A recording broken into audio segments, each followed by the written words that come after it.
जय माता की। कैसे हैं आप सब? आप सबका स्वागत है मेरे इस यूट्यूब चैनल पर।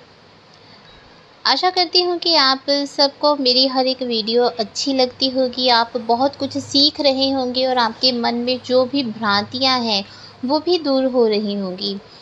तो आज का जो टॉपिक है वो ये है, एक सब्सक्राइबर ने हमसे प्रश्न किया है कि सपने में मंत्र मिला है, क्या करना चाहिए? क्या उस मंत्र का जाप करना चाहिए? कृपया आप हमारा मार्गदर्शन करें। इसी टॉपिक पर आज की जो चर्चा है वो होगी। ठीक है, तो वीडियो में एंड तक बने रहिए। ठीक है, और जल्दी से मेरे चैनल को सब्सक्राइब कीजिए, बेल आइकन दबाइए। और अगर आपने अभी तक मेरे चैनल को सब्सक्राइब नहीं किया है, प्लीज़ जल्दी से सब्सक्राइब कर दीजिए, क्योंकि बहुत से व्यूअर्स ऐसे हैं जिन्होंने चैनल को सब्सक्राइब नहीं किया है, पर वो रेगुलर वीडियोस देखते हैं और व्हाट्सएप पर कमेंट भी, मैसेज भी करते हैं और अपने प्रश्न पूछते हैं, परंतु उन्होंने भी चैनल सब्सक्राइब नहीं किया होता है। तो जल्दी से चैनल को सब्सक्राइब कीजिए ताकि हर एक ज्ञानवर्धक वीडियोस आपको मिल सकें। तो चलिए बढ़ते हैं वीडियो में आगे। मंत्र क्या होते हैं? मंत्र अनेकों प्रकार के मंत्र होते हैं। वैदिक होते हैं, तांत्रिक मंत्र होते हैं और शावर मंत्र होते हैं। कुछ रहस्यमय मंत्र ऐसे होते हैं जो आपको किसी बुक में नहीं मिलते हैं, वो स्वप्न में मंत्र मिलते हैं। स्वप्न में मिले मंत्र काफ़ी रहस्यमय और अद्भुत होते हैं और साथ ही बहुत ही शीघ्र सिद्ध होने वाले मंत्र होते हैं। अगर ये कहा जाए कि ऐसे मंत्र जो स्वप्न में आपको मिलते हैं किसी देवी देवता के माध्यम से, या आपको सपने में कोई ऋषि मुनि दिख रहे हैं, या कोई आपको ऐसे संत दिख रहे हैं जो पूरे ही सिर से पैरों तक रुद्राक्ष में ढके हुए हैं, अगर आपको ऐसे सिद्ध पुरुषों के द्वारा कोई मंत्र सपने में मिलता है तो निस्संदेह ऐसे मंत्रों को सिद्ध करने की आवश्यकता नहीं होती है। ये मंत्र स्वयं सिद्ध मंत्र होते हैं, लेकिन ऐसे मंत्र तभी मिलते हैं जब आपकी जो भक्ति है वो चरम सीमा तक पहुंच चुकी होती है। अगर आप साधना के क्षेत्र में नए हैं और आपको कोई मंत्र मिल गया है, तो हो सकता है वो मंत्र सही ना हो।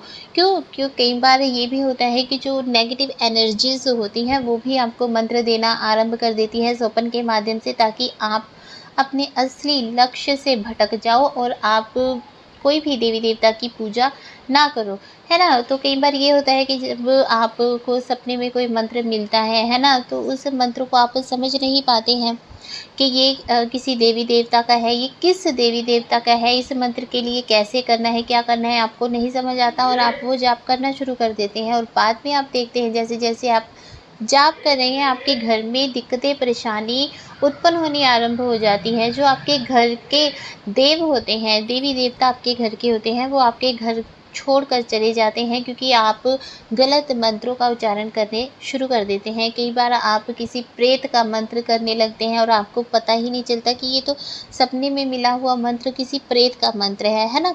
तो इसलिए सबसे पहले आपको ये अच्छे से समझना चाहिए कि जो स्वप्न में आपको मंत्र मिला है वो किस देवी देवता से संबंधित मंत्र है। जो मंत्र आपको मिला है उसकी अच्छे से आप रिसर्च कीजिए, खोजबीन कीजिए, उसको आप वेदों पुराणों में पढ़ने का प्रयास कीजिए। आप उसको अच्छे से गूगल पर सर्च कीजिए या अपने गुरु से उस मंत्र के बारे में पूछिए कि ये किस देवी देवता का मंत्र है, ये मंत्र क्या कार्य करता है। अच्छे से आपको उस मंत्र की नॉलेज होनी चाहिए। ठीक है, कई बार ये होता है कि सपने में आपको कोई मंत्र मिला है, वो मंत्र वैदिक मंत्र की तरह आपको दिख रहा है, ठीक है, लेकिन वो मंत्र आप गूगल पर ढूंढते हैं, यूट्यूब पर ढूंढते हैं, आप वेदों पुराणों में ढूंढते हैं, वो मंत्र कहीं आपको मिलता नहीं है। फिर आप अपने गुरु से पूछते हैं तो आपके गुरु भी कहते हैं कि ऐसा कोई भी मंत्र नहीं होता। लेकिन जब आप अपने इष्ट देव को याद करते हैं और वो मंत्र आपके मन में अपने आप ही चलना आरंभ हो जाता है, ऐसे मंत्र बहुत ही गुप्त मंत्र होते हैं, रहस्यमय मंत्र होते हैं। ऐसे मंत्रों का उच्चारण हमेशा कर लेना चाहिए। लेकिन कुछ मंत्र ऐसे होते हैं, जैसे आपको मंत्र कहीं दिखा, आपको स्वप्न में मंत्र दिखा, है ना, आपको सुनाई दिया या दिखाई दिया, या मेडिटेशन करते हुए आपको मंत्र आपको प्राप्त हुआ, तो जब आप नींद से जागते हैं या मेडिटेशन से बाहर आते हैं, उस समय आप जो मंत्र है वो आधा अधूरा भूल जाते हैं। तो ऐसे मंत्रों का जाप कभी भी नहीं करना चाहिए जो आप आधे अधूरे मंत्र भूल जाते हैं। क्योंकि जो सपन में आपको मंत्र मिला, अगर आपने अपने गुरु से पूछा कि मुझे मंत्र मिला लेकिन वो कुछ ऐसा था, आगे क्या था मुझे याद नहीं या धुंधला-धुंधला याद है, तो ऐसे में उस मंत्र का जाप करने का आपको फल प्राप्त नहीं होता। क्यों? क्योंकि एक तो वो आपने मंत्र अपने गुरु से शेयर किया है, तो जो आपने गुरु से शेयर, क्योंकि ऐसे मंत्र बहुत ही गुप्त रखने चाहिए। गुरु से भी ऐसे मंत्रों का डिस्कशन नहीं करना चाहिए, क्योंकि आज के आपने देखा ही होगा, आज के समय में गुरु जो होते हैं वो भी पूर्ण विश्वास पात्र नहीं होते हैं।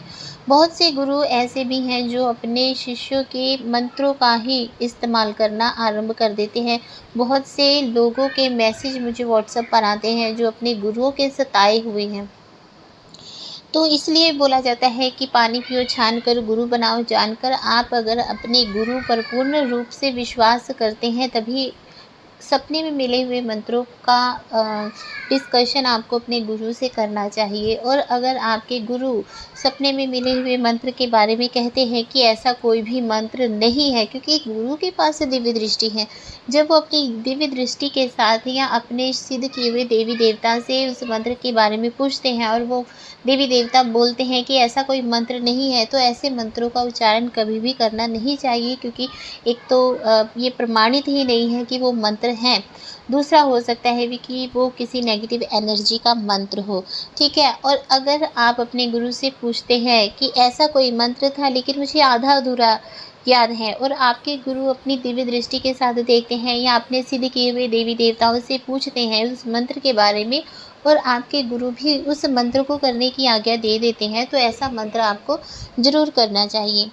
अगर आपके गुरु नहीं हैं, अगर आपके कोई गुरु नहीं है लेकिन आप नित्य पूजा पाठ करते हैं और आपके मन में कोई भी ऐसी भावना नहीं है कि मुझे रिद्धियाँ सिद्धियाँ चाहिए, है ना, आप बहुत ही मंद बुद्धि बच्चे बनकर आप देवी देवता की पूजा कर रहे हैं, ना उन्हें देवी देवता समझकर बल्कि आप उन्हें अपने माता पिता समझकर ही उनकी सेवा भाव के साथ उनकी पूजा अर्चना कर रहे हैं, और आपको उस समय कोई मंत्र मिल जाता है, चाहे स्वप्न में, चाहे पूजा करते हुए, चाहे मेडिटेशन करते हुए आपको ऐसा कोई मंत्र मिल जाता है और वो मंत्र आपको पूर्ण रूप से याद भी रहता है, तो वो मंत्र एक बार आप जब ज्योत जगाकर अपने इष्ट देव के सामने बैठते हो, तो वो मंत्र आपको अपने इष्ट देव को अर्पित कर देना चाहिए।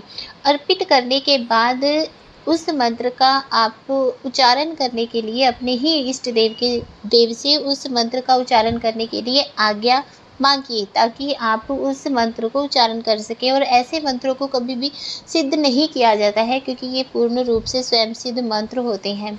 इसी प्रकार से मुझे भी एक मंत्र मिला था, और उस मंत्र का उच्चारण मैंने जब आरंभ किया तब मुझे बहुत से अद्भुत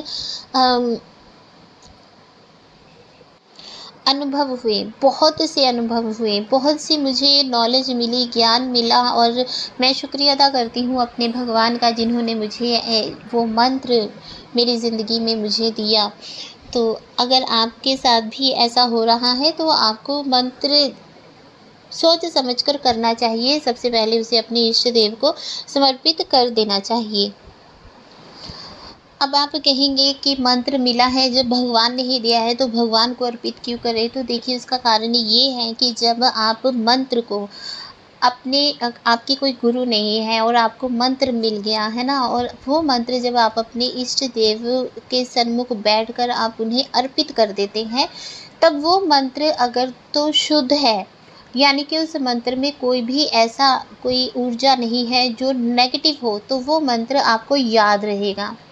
वो आपके देवी देवता उस मंत्र को आपकी याददाश्त से मिटाएंगे नहीं, वो आपको याद रहेगा। अगर वो मंत्र आपके लिए बेनिफिशियल है, अगर उस मंत्र को पढ़ने से, जाप करने से आपके घर परिवार में या आपके शरीर में कोई भी आपको नुकसान नहीं होता है, तो वो मंत्र आपको याद रहेगा। अगर आप उस मंत्र को भगवान को अर्पित कर देते हैं और आप उस मंत्र को भूल जाते हैं बाद में, तो आप सीधा सीधा इसका अर्थ ये समझिए कि वो मंत्र जो है आपके ही इष्ट देव ने आपके माइंड से बिल्कुल ही वॉश कर दिया है, ताकि क्योंकि वो भगवान जानते हैं कि ये मंत्र आपके लिए सही है या गलत है ना? तो जब भगवान के ऊपर आप कोई बात छोड़ देते हैं तो कभी भी कोई भी आपके साथ मिसहैपनिंग नहीं होती। आप जो भी मंत्र उच्चारण करते हैं भगवान की आज्ञा से करते हैं तो उसका कभी भी दुष्परिणाम नहीं होता। लेकिन कुछ मंत्र ऐसे हैं जो मंत्र आपको स्वप्न में मिल जाते हैं, लेकिन ऐसे स्वप्न में मिले मंत्र आपको पता है कि ये मंत्र जो है बहुत ही पावरफुल मंत्र है। ये गूगल पर भी है, यूट्यूब पर भी है, फेसबुक पर भी है, सोशल मीडिया पर हर जगह ये मंत्र छाया हुआ है। ये मंत्र जो बहुत से आध्यात्मिक किताबों में भी ये मंत्र हैं, है ना? लेकिन आपको ये भी पता है कि इस मंत्र में ऊर्जा बहुत ज़्यादा बनती है और इस मंत्र का जाप करने से मेरे अंदर जो ऊर्जा बनेगी मुझे नहीं पता मैं उसे संभाल सकता हूँ या नहीं। ऐसे में आपको वो मंत्र कभी भी बिना गुरु के नहीं करना चाहिए, क्योंकि मान लो कि अगर आपको माँ काली का ही कोई प्रचंड मंत्र स्वप्न में मिल गया है ना, स्वप्न में आपको माँ काली का कोई प्रचंड मंत्र मिल गया और उस मंत्र का जाप आपने बिना गुरु के ही करना आरंभ कर दिया, तो उस मंत्र से आपके शरीर के अंदर इतनी ऊर्जा बनेगी, उस ऊर्जा को आप संभाल नहीं पाओगे तो शरीर में कोई ना कोई दिक्कत परेशानी बननी आरंभ हो जाती है। ठीक है, बहुत से मंत्र ऐसे होते हैं जो तांत्रिक मंत्र होते हैं और बिना गुरु के मंत्रों का उच्चारण नहीं करना चाहिए। लेकिन कुछ ऐसे मंत्र होते हैं जिनको जपने के लिए आपको किसी भी गुरु की आवश्यकता नहीं होती, जैसे ओम नमः शिवाय मंत्र हो गया, भगवान श्री राम का मंत्र हो गया, ओम नमो वासुदेवाय मंत्र हो गया, राधा राधा मंत्र हो गया, या माँ दुर्गा का ओम दुम दुर्गाय नमः मंत्र हो गया। ऐसे मंत्रों को पढ़ने के लिए, उनका उच्चारण करने के लिए गुरु की आवश्यकता नहीं होती। लेकिन माता काली के बहुत से तांत्रिक मंत्र ऐसे हैं जिनका उच्चारण करने के लिए, जिन्हें सिद्ध करने के लिए गुरु के मार्गदर्शन की आवश्यकता बहुत होती है, क्योंकि मंत्र तो आपको सपने में मिल गया, माता काली को ही आपने अर्पित करके वो मंत्र उनसे जपने के लिए भी ले लिया। लेकिन उस मंत्र का जाप करने के लिए किन किन सावधानियों को रखना है, किन किन बातों का ध्यान रखना है, क्या भोग देना है, क्या प्रसाद देना है, वो सब चीज़ें अभी आपको स्वप्न में दिखाई नहीं दी है। इसलिए आपको वो मंत्र उच्चारण करने से पहले गुरु जरूर बनाना चाहिए। ठीक है, तो ऐसे में आप क्या कर सकते हैं, या तो आप वेट कीजिए, जो मंत्र है उसे अपनी डायरी में लिख लीजिए और इंतज़ार कीजिए कि आपको आपके ही इष्ट के द्वारा पूरी विधि भी बताई जाए। क्योंकि ऐसा होता है, अगर आपको मंत्र मिलता है, मंत्र के बाद विधियाँ भी मिलती हैं, भोग प्रसाद की विधि भी मिलती है, यहाँ तक कि आपको हवन की विधि भी स्वप्न में भगवान के द्वारा ही दी जाती है। तो इसलिए थोड़ा सा पेशेंस रखने की आवश्यकता होती है। कई बार ऐसा भी होता है कि आप रात में हेडफोन लगाकर कोई वीडियो देख रहे हैं, उस वीडियो में वो मंत्र चल रहा है और आप सो जाते हैं, और उसके बाद जब आप सुबह उठते हैं तो आपको लगता है कि स्वप्न में मुझे ये मंत्र मिला, या स्वप्न में मिला भी होता है।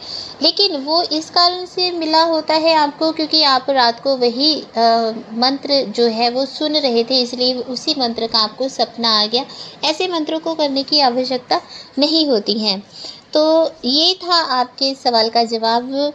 मनोज सेन जी, आशा करती हूँ कि आपको आपकी सवाल का जवाब मिल गया होगा और आप इस जवाब से संतुष्ट होंगे। जय माता की, खुश रहिए, खुशहाल रहिए।